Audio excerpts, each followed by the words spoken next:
Hey everyone, this is Castillo, and welcome back to today's version of Bible Bites. I have a question for you. Are you making the most of your sonship? That's right, sonship. What exactly is sonship? Well, you first need to understand that before time ever began, before the foundation of the world, God had a plan that every human being born of the Spirit would be called sons. That process was established before time ever began as a covenant that God made with himself, that mankind would be created in his own image. That first son was Adam. If you read again the account of creation in Genesis, you will see that Adam was born of the earth, and God breathed his spirit into Adam. It was at that time that Adam became a living spirit and experienced sonship. That sonship involved having ownership of everything that belonged to God and having constant communion with the Father. At that point in time, the earth, the title to the earth, was given to Adam. At that time, Adam enjoyed walking through the garden with the Father during the cool of the day. They had unbroken fellowship, constant communion. And we all know what happened. Adam committed treason. As a result of that treason, mankind fell under a curse.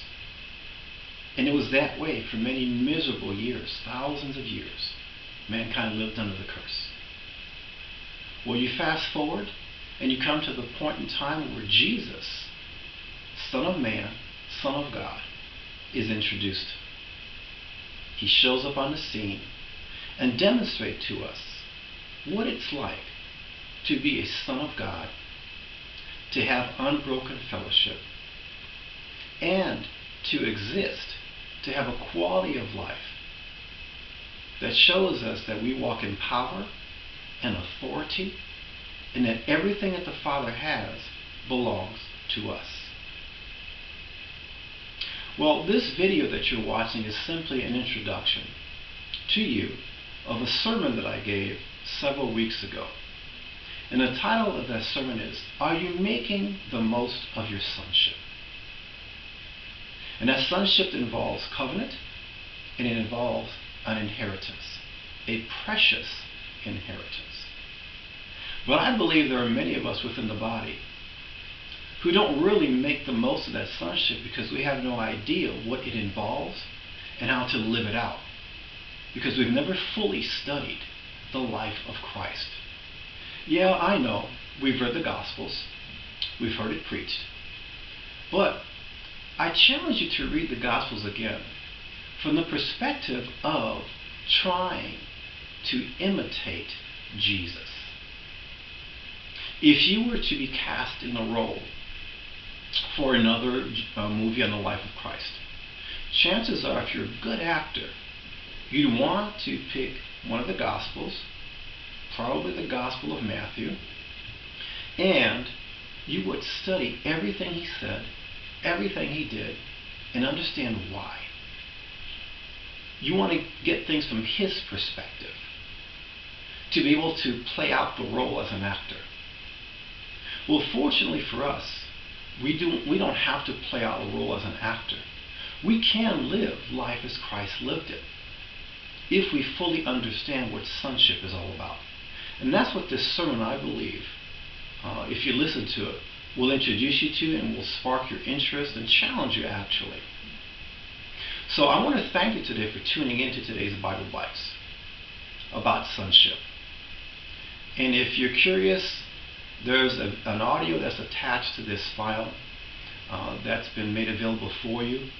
And if you listen to it again and you take the time to reread the gospel and study the life of Christ, I believe you'll see that there's so much to this element of sonship that we have not really taken advantage of that we really should. And as a result, we will begin to live a quality of life that the world will be able to see. Their attention will be halted from the mundane life that they're living, and they'll want to know, what is this life that they're living?